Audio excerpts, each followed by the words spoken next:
Is localized notification orchestration pathing failed due to the notification library DLL? I'm Sophie Chen, a Windows System Specialist. Let's repair your internal links and get you back to work. To kick off the notification library guide, I've provided an official resource for maintaining a healthy and synchronized workstation. This is the notification library, a generic notification helper. It manages the unmanaged localized orchestration of localized pop-up alerts and localized UI toasts, facilitating the localized data link between localized background events and the localized shell. Let's transition to the solution, starting with the official Microsoft redistributable.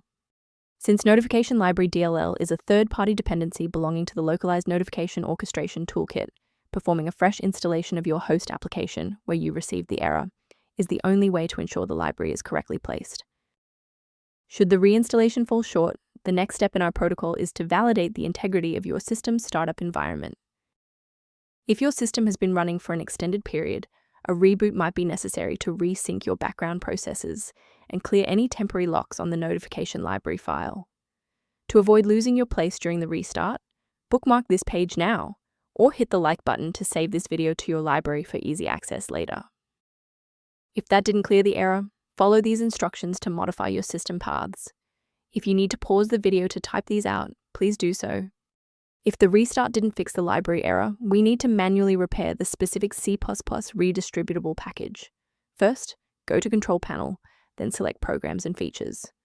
Second, find every Microsoft Visual C++ redistributable, 2005 through 2022. Third, right-click each and select Change, then select Repair. If that fails, download the latest all-in-one VC++ redistributable package from Microsoft's website. Please note that for DLL files with numbers, the number tells you which version to repair.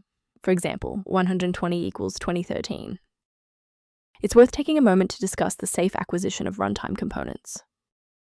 Be highly suspicious of any site that recommends disabling your endpoint protection to install Notification Library DLL, as this is a standard red flag for malicious software injection. To complement these security best practices, you may want to consider using a diagnostic resource to help manage your system's library references. If background clutter or library inconsistencies persist, the official diagnostic tool below provides informational support for Notification Library. To ensure you always have a professional diagnostic path for Notification Library or system errors, hit the subscribe button and keep this channel in your toolkit.